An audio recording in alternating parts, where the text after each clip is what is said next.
በጌታ በኢየሱስ ስም ሰላም እላችኋለሁ። እንዴት ናችሁ? እግዚአብሔር ይመስገን። ኢየሱስ ክርስቶስ ዛሬም በዙፋኑ ላይ ነው ያለው። ስለዚህ ምንም አንሆንም። ጌታ ይባረክ። ወደ ቃሉ እንሄዳለን። አንደኛ ቆሮንቶስ ምዕራፍ 1 ወደ ቆሮንቶስ ሰዎች ምዕራፍ 1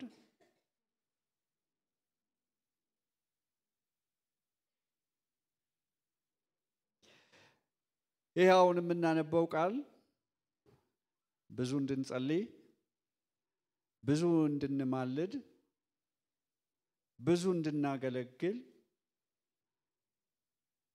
ብዙ እንድናመሰግን እንደሚረዳን ተስፋ አደርጋለሁኝ። ጸሎቴም ነው።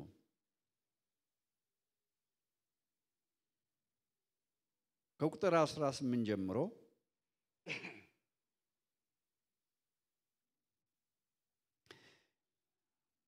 የመስቀሉ ቃል ለሚጠፉት ሞኝነት፣ ለኛ ለምንድን ግን የእግዚአብሔር ኃይል ነውና። የጥበበኞችን ጥበብ አጠፋለሁ፣ የአስተዋዮችንም ማስተዋል እጥላለሁ ተብሎ ተጽፏልና። ጥበበኛ የት አለ? ጸሐፊስ የት አለ? የዚች ዓለም መርማሪስ የት አለ? እግዚአብሔር የዚችን ዓለም ጥበብ ሞኝነት እንዲሆን አላደረገምን?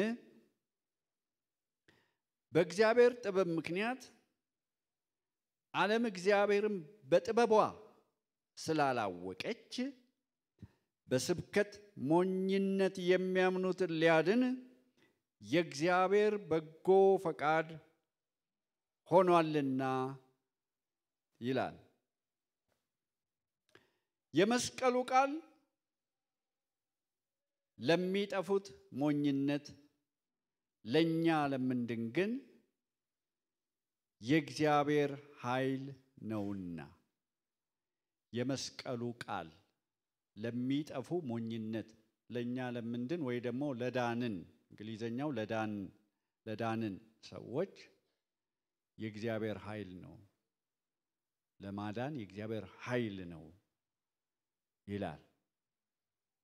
ሁላችንም እንደምናውቀው ያው የኛ የክርስቲያኖች ምልክታችን፣ በጣም የሚታወቀው ምልክታችን መስቀል ነው። በግድግዳ ላይ እናደርገዋለን። እዚህ ከኋላ እንደምትመለከቱት አንዳንድ ጊዜ እንደ ሐብል አድርገን እንጠለጥለዋለን። አንዳንድ ጊዜ ጉትቻም ይሆናል። አንዳንድ ጊዜ እንነቀሰዋለን። ምልክታችን እንደሆነ ይታሰባል። ለመጀመሪያ ዘመን ክርስቲያኖች ግን መስቀል አልነበረም ምልክታቸው። ምልክታቸው ዓሣ ነበረ። መስቀል ቆይቶ የመጣ ነው። እዚህ ላይ ጳውሎስ ሲናገር አጽንዖት ሰጥቶ የሚናገረው ስለ መስቀሉ አይደለም። አስተውላችሁት ከሆነ ስለ መስቀሉ አይደለም። መስቀሉ ለክርስትና ምልክት ሊሆን የማይችልበት ዋነኛው ምክንያት በመስቀል ሲሰቀል ኢየሱስ ክርስቶስ የመጀመሪያ ባለመሆኑ ነው። የመጀመሪያው ሰው አይደለም።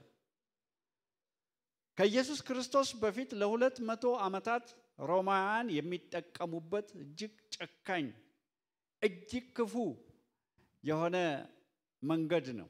የወንጀለኛ መቅጫ ነው። ካፒታል ፓኒሽመንታቸው ነው እና የሮማን መንግስት፣ የሮማን ኤምፓየር፣ የሮማን አስተዳደር በስልጣኑ በኃይሉ የሚመጣበትን እንደ ዋዛ እንደማይቆጥረው፣ በስልጣናቸው እንደማይደራደሩ ለማሳየት ይህንን ጨካኝ መንገድ የተጠቀሙት። እኔን ያየ ተቀጣ ነው። መንገድ ዳር ነው ሰዎች የሚሰቀሉት። በዛ የሚወጡ የሚወርዱ ሰዎች እንዲመለከቱ ነው። እኛን ለኛ ባትገዙ ለኛ ባትታዘዙ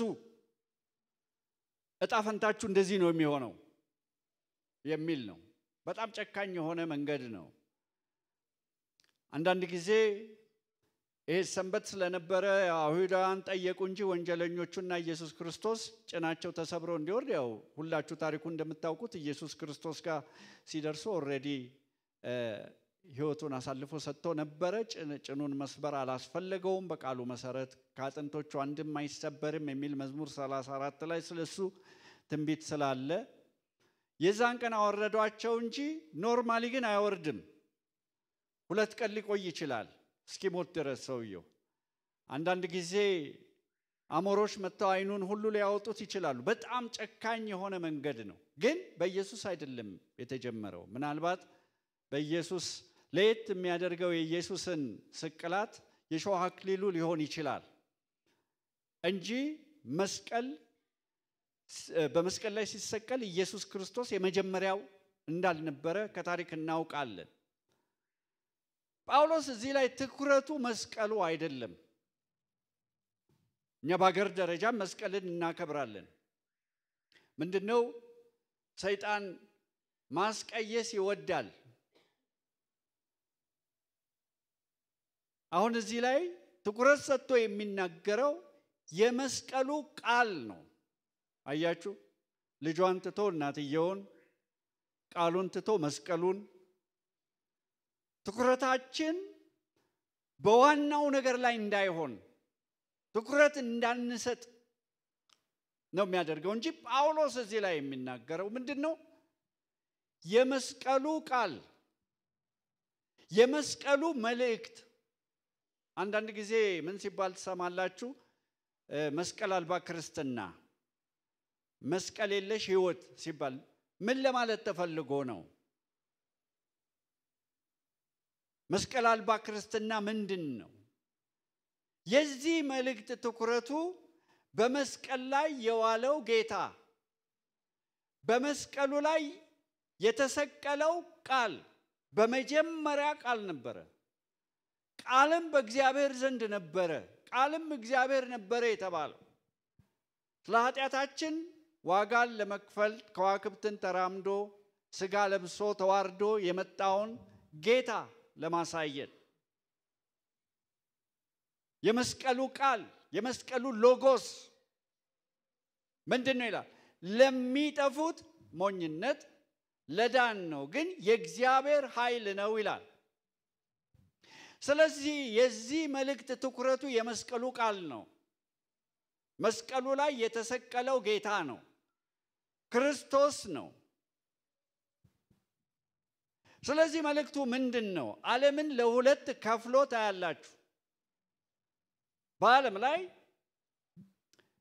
በተለያየ መንገድ ሰዎችን መፈረጅ ወይም ደግሞ መመደብ እንወዳለን። ሀብታምና ድሃ፣ የተማረና ያልተማረ፣ ያደጉ ሀገሮችና ያላደጉ ሀገሮች፣ ያላቸውና የሌላቸው፣ ነጭና ጥቁር፣ በተለያየ መንገድ ልንከፍል እንሞክራለን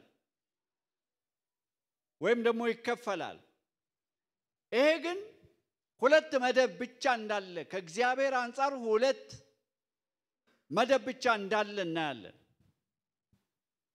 ለሚጠፉ ሞኝነት የሚጠፉ የሚባሉ አሉ። ለዳኑ ደግሞ የእግዚአብሔር ኃይል ነው የዳኑ። ስለዚህ ከእግዚአብሔር አንፃር የሚጠፉና የሚድኑ፣ እግዚአብሔር ሰው ሁሉ እንዳይጠፋ ወዶ ስለእናንተ ይታገሳል ይላል። እግዚአብሔር ሰው እንዲጠፋ አይፈልግም። ነገር ግን እውነታው የሚጠፉ ሰዎች አሉ፣ የሚድኑ ሰዎች አሉ። ይህንን ሁለት መደብ የከፈለው በመስቀሉ ላይ የዋለው ቃል ነው። እሱን የመቀበል እሱን ሪጀክት የማድረግ ወይም ያለመቀበል ጉዳይ ነው በዚህ ላይ እየተናገረ ያለው። ይቅርታ፣ ይህንን ቃል ስናነብ በደንብ አድርገን እንድናጤነው ፈልጋለሁ። ቀላል ነገር ስላልሆነ ምንድነው ቀላል ነገር ያልሆነው? ምንድነው የሚለው? የመስቀሉ ቃል ለሚጠፉት የሚጠፋ የሚባል ሕዝብ አለ። ይህንን በከበደም ልብ ነው መናገር ያለብን። በከበደም ልብ ነው መስማት ያለብን። ለምን? መጥፋት ቀላል ነገር ስላልሆነ ከቤት ተነስቶ ስለመጥፋት ከሀገር ተነስቶ ስለመጥፋት አንድ ቀን ሊገኙ ስለመጥፋት አይደለም ይሄ የሚናገረው። ለዘላለም ስለመጥፋት የጊዜ ገደብ የዘመን ገደብ የሌለው መጥፋት ከእግዚአብሔር መለየት ሁለተኛ ሞት በመጨረሻ ላይ ከሚያስፈራው ጌታ ከታላቁ ጌታ አንደበት ከኔ ተለዩ እናንተ ርጉማን የሚልን ቃል ለመስማት መጥፋት ከባድ ነገር ነው። ቀላል ነገር አይደለም። ለሰዎች አንድ ጊዜ መሞት ከዛ በኋላ ፍርድ ተመድቦባቸዋል ይላል። ተመልሳችሁ ልታስተካክሉት የምትችሉት ጉዳይ አይደለም። ልታርሙት የምትችሉት ጉዳይ አይደለም። ንስሐ ያለው ይቅርታ ያለው ምህረት ያለው መመለስ ያለው ምድር ላይ ብቻ ነው። እድል ያለው እስትንፋሳችን እስካለ ብቻ ነው። አንድ ጊዜ ያንን ደጃፍ ያንን ትሬሽ ሆልድ ካለፍን በኋላ መመለሻ የለውም። ህልቆ መሳፍርት ዘመናት የማይሰፈሩ ዓመታት ለዘላለም ከእግዚአብሔር ተለይቶ መጥፋት ወገኖቼ ሆይ በምንም አይነት አቆጣጠር አቃለን እንዳንመለከተው። እንግሊዝ ውስጥ በስቅላት ሰዎችን በሚቀጡበት ወቅት አንድ ወንጀለኛ ሞት ተፈረደበት፣ ስቅላት ተፈረደበትና የእስር ቤቱ ቻፕሌን ወይም ደግሞ ቄስ ከፊት ለፊቱ እየሄደ ስለ ዘላለም ጥፋት ለዘላለም ስለመረገም ስለ ዘላለም ሞት ከፊት ለፊቱ እያነበበ ይሄዳል ቄሱ። እና ወንጀለኛው እንደዚህ ብሎ ጠየቀው፣ የምታነበውን ነገር ታምነዋለህ ወይ አለው። ለምን አላምነውም አለው። እኔ አንተ እንደምታምነው ባምነው ኖሮ እንግሊዝ በአጠቃላይ በተሰባበረ ጠርሙስና ብርጭቆ ቢሞላ እንኳን በእጅና በእግሬ በእጅና በጉልበቴ እየሄድኩኝ ወንጌልን ለፍጥረት ሁሉ እናገር ነበር አለ። መጥፋት ቀላል ነገር አይደለም። መጥፋት ጨዋታ አይደለም። ሰው ዓለምን ሁሉ ያተርፋል ለጌታ ኢየሱስ ክርስቶስ፣ ነፍሱን ግን ካጣ ነፍሱን ግን ካጎደለ ምን ይጠቅመዋል? ለነፍሱስ ቤዛ ምን መስጠት ይችላል? ሰው አንድ ጊዜ ከእግዚአብሔር ተለይቶ ከክርስቶስ ተለይቶ የተረገመ ሆኖ ከጠፋ በኋላ ለነፍሱ ዋጆ ለነፍሱ ቤዛ ለነፍሱ ክፍያ ምን ሊሰጥ ይችላል? የዓለም ሁሉ ብርና ወርቅ የዓለም ሁሉ እንቁ የዓለም ሁሉ ሀብት ቢሰበሰብ ለአንድ ሰው ነፍስ ቤዛ ሊሆን ይችላል ወይ? አይችልም።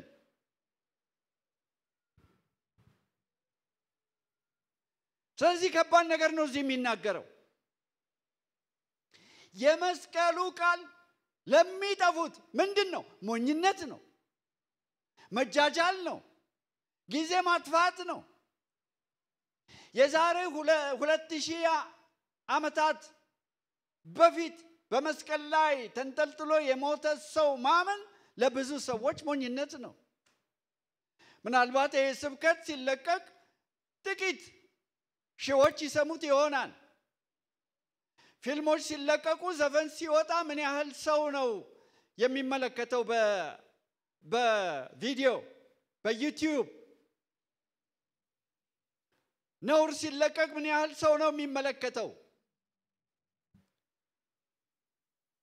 ነፍሳቸውን የሚያድን መልእክት ለመስማት ብዙ ሰዎች ፈቃደኞችና ዝግጆች አይደሉም። ለምን? ለሚጠፉት ይሄ መልእክት የመስቀሉ መልእክት የመስቀሉ ሜሴጅ ሞኝነት ነው።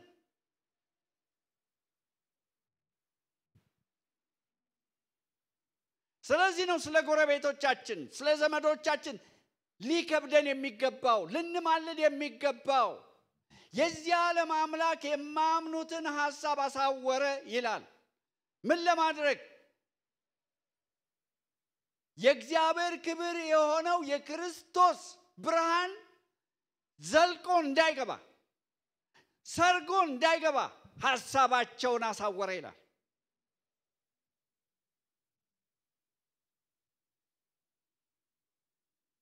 ከባድ ነው መጥፋት። መመለሻ የለውም። ዘላለም የሚለው ቃል ሊከብደን ይገባል። ምን ያህል ይሰማናል? ብዙዎቻችን ከራሳችን አጀንዳ መውጣት ያቅተናል። ከራሳችን ክበብ መውጣት ያቅተናል።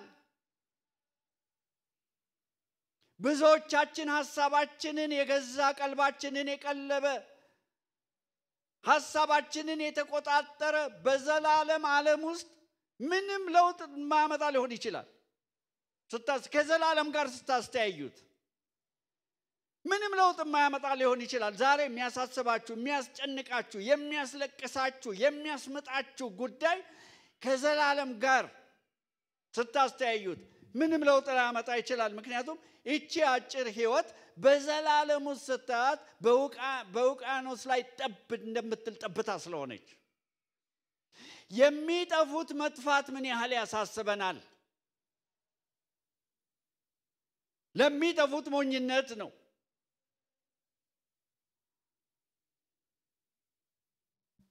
ለነሱ ሚዛን አይደፋም። የመስቀሉ ቃል የወንጌሉ ቃል የምስራቹ ቃል አንዳንድ ጊዜ አዳራሾቻችን ጢም ሲሉ ሲሞሉ ሰው ሁሉ የዳነ ይመስለናል። ቀኝና ግራቸውን የማያውቁ ባለማወቅ በጭፍን ወደዛ ጉድጓድ እየተራመዱ ያሉ የትየለሌ ናቸው። ሊውጣቸው የሚጠብቅ ጨለማ አለ። ተመልሰው የማይወጡበት ተመልሰው የማይመለሱበት ምህረት የማያገኙበት። ስለዚህ ይሄ ቃል ከባድ ቃል ነው። የሚጠፉና የሚድኑ የሚል ሐሳብ ሲነሳ ልባችን ሊከብድ ይገባል። ወደ ጸሎት ወደ ምልጃ ልንመለስ ይገባል። እንደ ዋዛ መቁጠር የለብንም ወገኖቼ ሆይ። ይህንን ቃል የምናምን ከሆነ ይህንን ቃል የምናነብ ከሆነ የእግዚአብሔር ቃል እውነት እንደሆነ ከገባን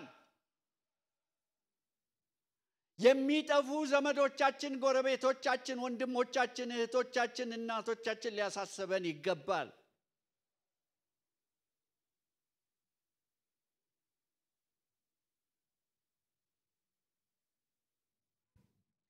ምን ያህል ትጸልያላችሁ? ይሄ ለእናንተ የበራ ብርሃን ለነሱ እንዲበራ ከእናንተ ሐሳብ ላይ የተነሳ መሸፈኛ ከነሱም ላይ እንዲነሳ ይህ በሕይወታችሁ ላይ የፈነጠቀ ድንቅ ብርሃን በነሱም ላይ እንዲፈነጥቅ ምን ያህል ትጸልያላችሁ? አንዳንድ ጊዜ ከራሳችን ከትዳራችን ከልጆቻችን ከዛ ይዘልም ጸሎታችን ለሰው ሁሉ እንድንጸልይ ለሰው ሁሉ እንድንማልድ እግዚአብሔር ይህንን ትልቅ ሸክም ሰጥቶናል። በመጸለያችንና ባለመጸለያችን ለውጥ አለ እንዳይመስላችሁ። የኔ ጸሎት ምን ያመጣል አትበሉ። መከሩ ብዙ ነው አለ ጌታ፣ ሰራተኞች ግን ጥቂቶች ናቸው። ለመከሩ ሰራተኞችን እግዚአብሔር እንዲልክ ለምኑ አለ።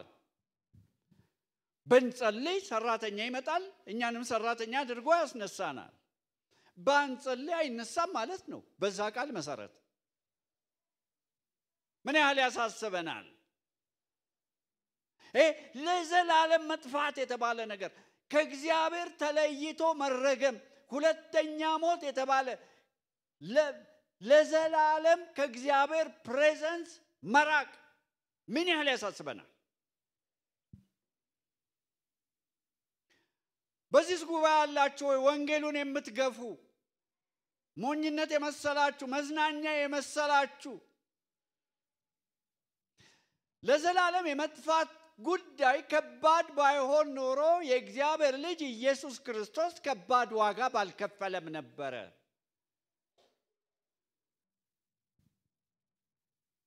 በዛ በተረገመ እንጨት ላይ በእንጨት ላይ የሚሰቀል ሁሉ የተረገመ ነው ተብሎ እንደተጻፈው ሁሉ የዓለምን ሁሉ ኃጢአት ሲሸከም የእግዚአብሔር ቁጣ በእርሱ ላይ ሲነጣጠር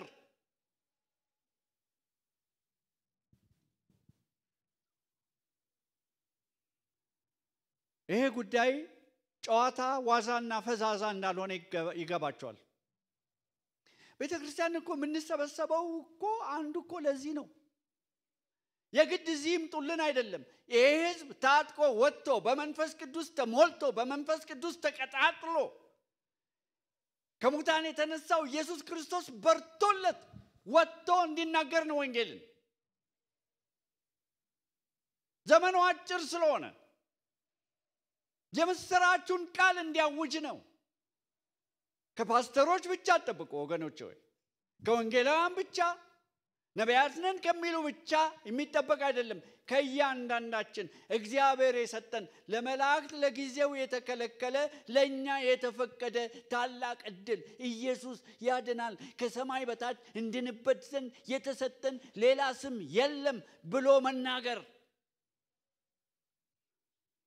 ቤዛ እሱ ብቻ ነው ብሎ መናገር ለእያንዳንዳችን የተሰጠ ታላቅ ዕድል። ለምን መጥፋት የሚባለው ነገር ጨዋታ አይደለም። ለሚጠፉት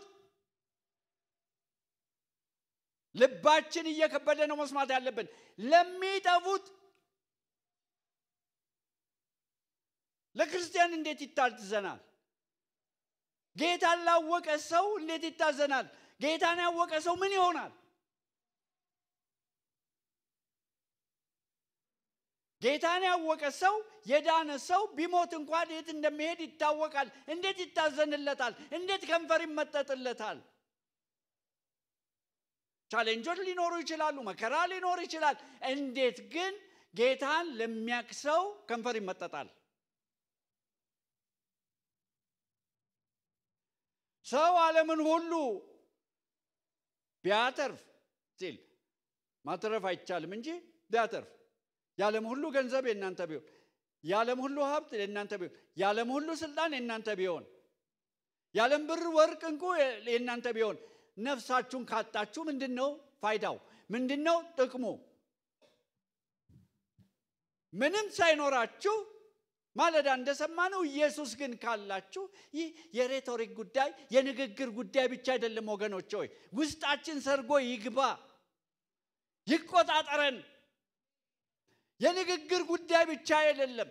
ኢየሱስ ያለው ሁሉ አለው። በምድር ላይ በብዙ ነገር ሊጎደል ይችላል። አንድ ሰው ነፍሱ ከዳነች ግን ዋናውን አረጋገጠ ማለት ነው።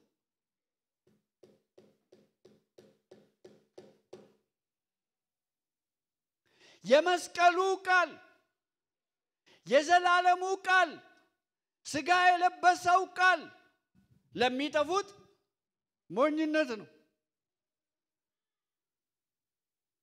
ቀልድ ነው፣ ጨዋታ ነው። አብ ወደኔ ከሳበው በስተቀር ወደኔ የሚመጣ የለም አለ ኢየሱስ ክርስቶስ። አብ እንዲስባቸው መማለድ አለብን፣ መጸለይ አለብን።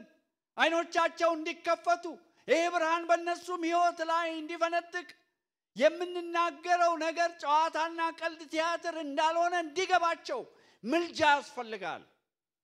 ጸሎት ያስፈልጋል። ልመና ያስፈልጋል። ከራስ አጀንዳ መውጣት ያስፈልጋል። ሊያንገበግበን ይገባል። እንደ ግር እሳት ሊቆጠቁጠን ይገባል። እኛማ አምልጠናል። እንዘምራለን፣ እናጨበጭባለን፣ ሪጆይስ እናረጋለን። እንደ ሰባ አንበሳ እንፈነጫለን። መጨረሻችን ምን እንደሆነ ስለምናውቅ እነሱስ ለሚጠፉት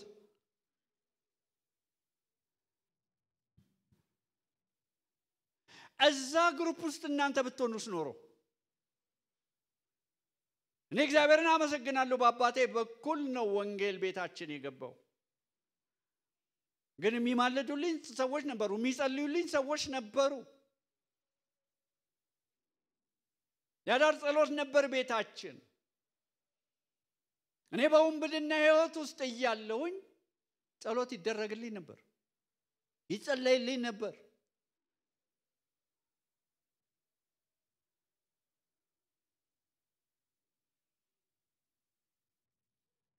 ምን ያህል ትጸልያላችሁ? ምን ያህል ያሳስባችኋል? ምን ያህል ያሳስበኛል? ምን ያህል ያሳስበናል?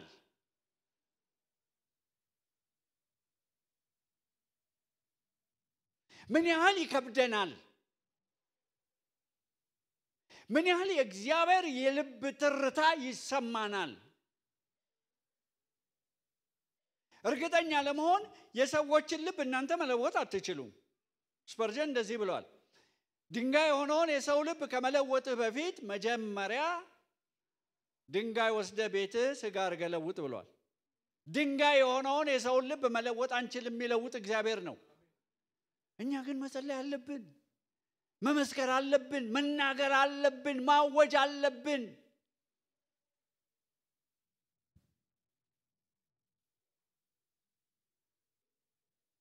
እኔን ካዳንክ እሷን ማዳን እሱን ማዳን አያቅትም እያልን በእግዚአብሔር ፊት መውደቅ አለብን፣ መጾም አለብን፣ መጸለይ አለብን። ከባድ ነገር ነው ወገኖቼ፣ ከምነግራችሁ በላይ ከባድ ነገር ነው። የዘላለም ሀፍረት፣ የዘላለም ሐሳር፣ የዘላለም ሰቆቃ፣ የዘላለም ጸጸት።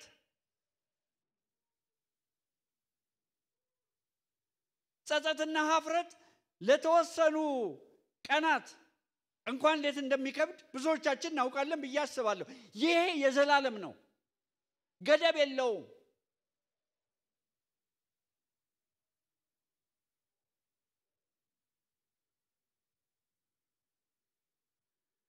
ለነሱ ሞኝነት ይሁን እንጂ ለኛ ግን ሲሪየስ ጉዳይ እንደሆነ ይገባናል። ለዚህ ነው በተንበረከክን ቁጥር ዘመዶቻችንን፣ ጎረቤቶቻችንን፣ ወገኖቻችንን በእግዚአብሔር ፊት ይዘን የምንቀርበው። ዋነኛ ጉዳያችን የሆነው ለዚህ ነው። የሚቀለድበት ጉዳይ አይደለም። ገሃነም ጆክ አይደለም።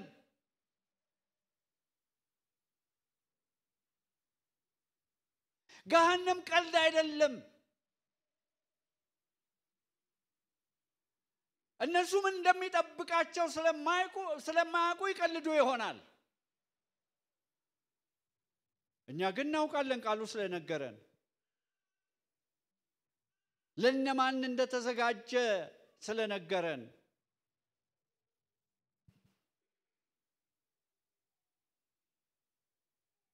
ቁልፍ አንተ ጋር ነው ያለው፣ ቁልፉ አንቺ ጋር ነው ያለው።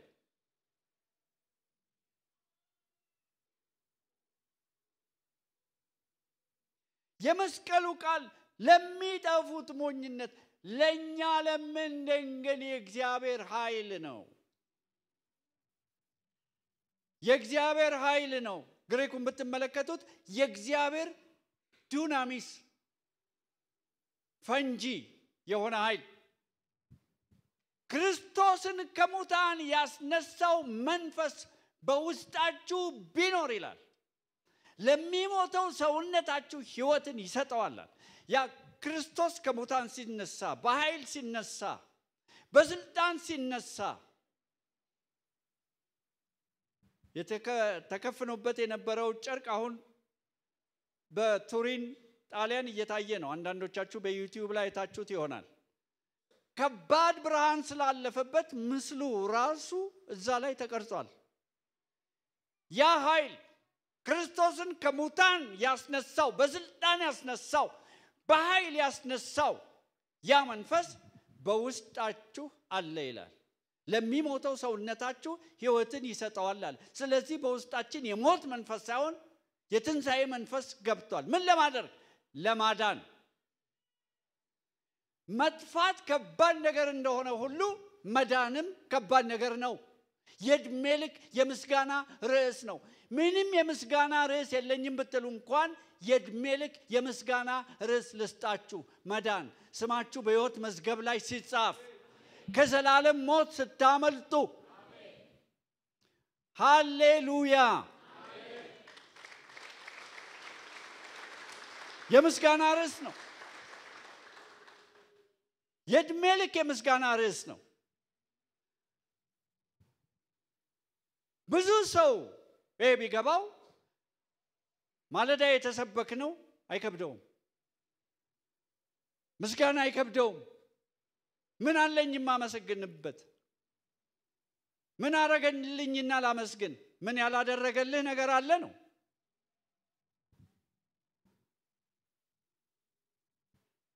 ዓለም በጥበቧ እግዚአብሔርን ስላላወቀች በስብከት ሞኝነት የሚያምኑትን ሊያድል የእግዚአብሔር በጎ ፈቃድ ሆኗል ይላል ይክፍል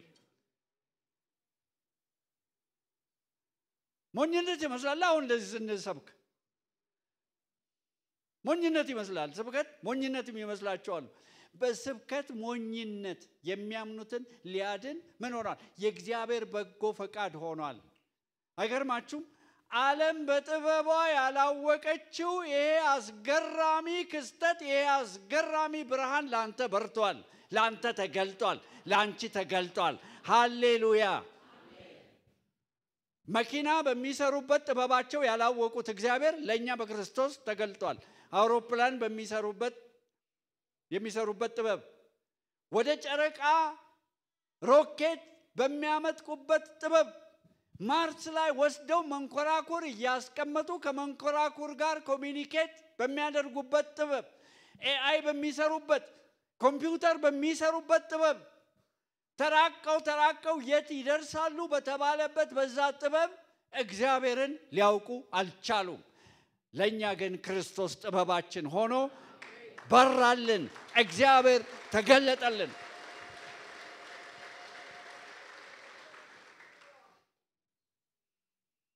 መጥፋት ከባድ ነገር እንደሆነ ሁሉ መዳንም ደግሞ በጣም ከባድ ነገር ነው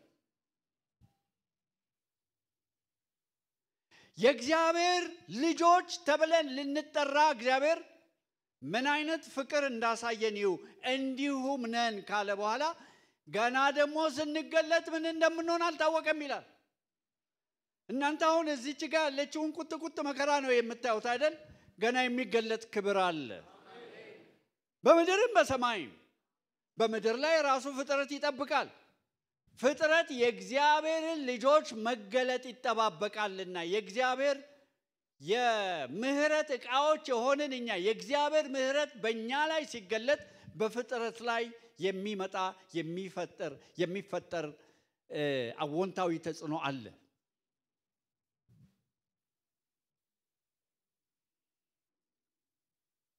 እንዴት ቢወደን ነው ያዳነን ይሄንን ብዙ ጊዜ እናገራለሁ ራሴ ስለምመራመርበት ከጓደኞቼ መርጦ ለምን አዳነኝ ከዘመዶቻችን መርጦ ለምን እኛን አዳነ አዝናለሁ አንዳንድ ዘመዶቼ ጌታን ሳይቀበሉ ወደዛኛው ዓለም ተሸጋግረዋል ምንም ላደርግ አልችልም እዚህ ላሉት ማልዳለሁ ጸልያለሁ ግን ለምንድን ነው እኔን መርጦ ያዳነኝ ለምን አንተን መርጦ አዳነ መገረም አይገባንም እንዴ እግዚአብሔርን ማመስገን አይገባንም እንዴ ዓለም በጥበቧ ያላወቀችውን ይህንን ታላቅ ሚስጥር ከዘላለም ዘመናት በፊት ተሰውሮ የነበረውን በመንፈሱ ለኛ የገለጠውን ክርስቶስን በማወቃችን ልንደመም አይገባም እንዴ? ልንገረም አይገባም እንዴ? ልናጨበጭብ አይገባም እንዴ? ልንል አይገባም እንዴ? ልንጮህ አይገባም እንዴ?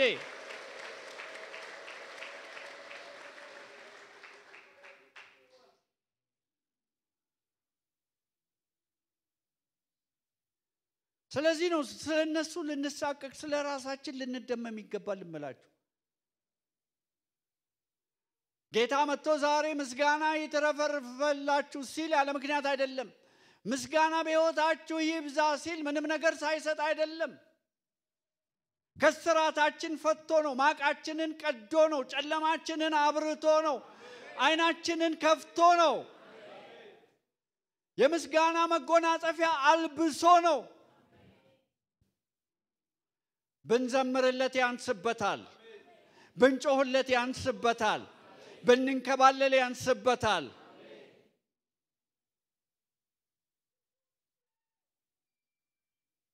ትክክለኛውን የዕብራይስጡን ቃል ወስዳችሁ ስለ ምስጋና ሃሌሉያ የሚለው ቃል ከዛ ነው የመጣው። ሃሌል የሚለውን ቃል አንደኛውን ትርጉም ብትወስዱ እየጨፈሩ መሽከርከር ማለት ነው። እየዘለሉ መሽከርከር። መዳን የገባው ሰው የማዳንህን ደስታ ከኔ አትውሰድብኝ አለ ዳዊት። የተነጠቃችሁ ሰዎች አላችሁ ወይ? የጠፋባችሁ ሰዎች አላችሁ ወይ? የመስቀሉ ቃል ለሁለት ዓለምን ከፈለ፣ የጠፋና የዳነ።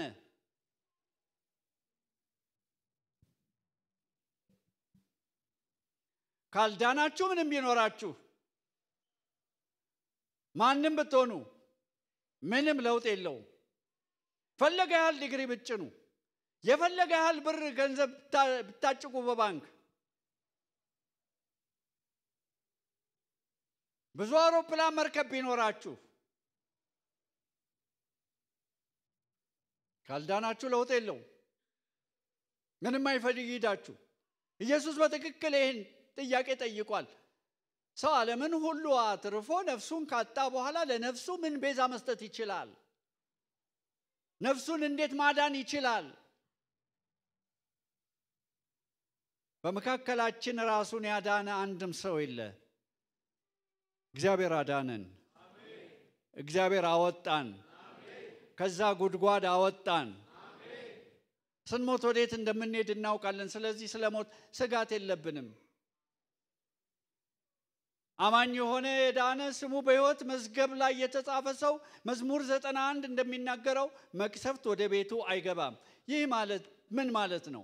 አንድ ሰው ካመነ በ20 ዓመቱ ቢሞት፣ በ30 ዓመቱ ቢሞት፣ በ50 ዓመቱ ቢሞት ከቻለ እስከ 90 ዓመት ቢኖር ጥሩ ነው። ምክንያቱም ታች ፕሮሚስ አለ ረጅምን እድሜ ያጠግበዋለሁ ስለሚል። ነገር ግን ጌታን ያወቀ ሰው በየትኛውም የእድሜ ክልል ወደ ጌታ ቢሄድ መቅሰፍት አይደለም፣ ባርኮት ነው፣ በረከት ነው።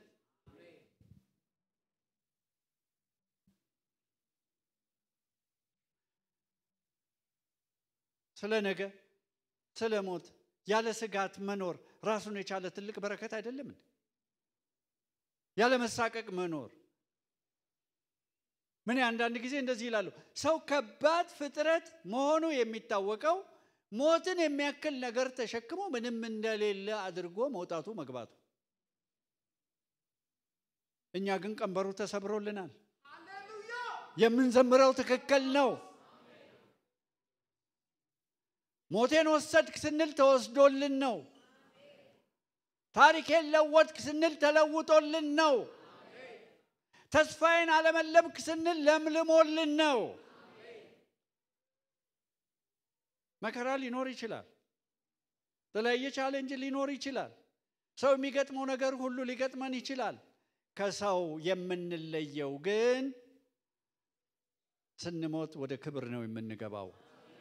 ክብር የሚጠብቀን ሰዎች ነን። ሞት የሌለበት፣ ጭንገፋ የሌለበት፣ ሐዘን የሌለበት፣ ስድብ የሌለበት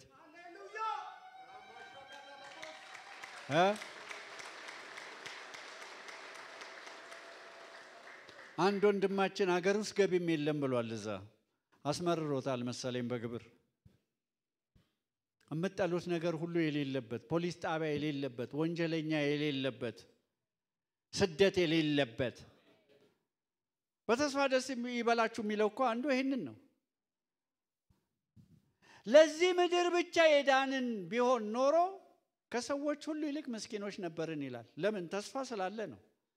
ይሄ ማለት በምድር ላይ እንርመጠመጣለን ማለት አይደለም። ይሄን ቃል ስለተጠቀምኩ ይቅርታ አድርጉልኝና በምድርም ድል አድራጊ ኑሮ እንድንኖር ጌታ ይሄንን ወስኖልናል። በእኛ ስኬት እግዚአብሔር ይደሰታል። በእኛ በበልጠግ እግዚአብሔር ይደሰታል። ግን ትኩረታችን እሱ አይደለም። ለምን? ይሄ ህይወት አጭር ነው። እንደ እንፋሎት ያልፋል፣ እንደ ጥላ ያልፋል። ለዘላለም የሚኖር ሞትና ጭንገፋ ለሚጠፉት ለዘላለም እንደሆነ ሁሉ ለኛ ደግሞ ህይወት ሐሴትና ደስታ ለዘላለም ነው የሚሆነው። ክብር ለማን ይሁን? ክብር ለጌታ ይሁን። ክብር ለጌታ ይሁን። የመስቀሉ ቃል ኢየሱስ ክርስቶስ አዳነን። ከጎናችሁ ያለውን ሰው ንገሩት፣ የመስቀሉ ቃል መስቀል ላይ የዋለው ጌታ አዳነ፣ አዳነሽ ተባባሉ። ደግሞ ሞቶ አልቀረም፣ ተሰቅሎ አልቀረም፣ ተቀብሮ አልቀረም፣ ተነስቷል። ማለዳ እንዳወጅነው ኢየሱስ ተነስቷል።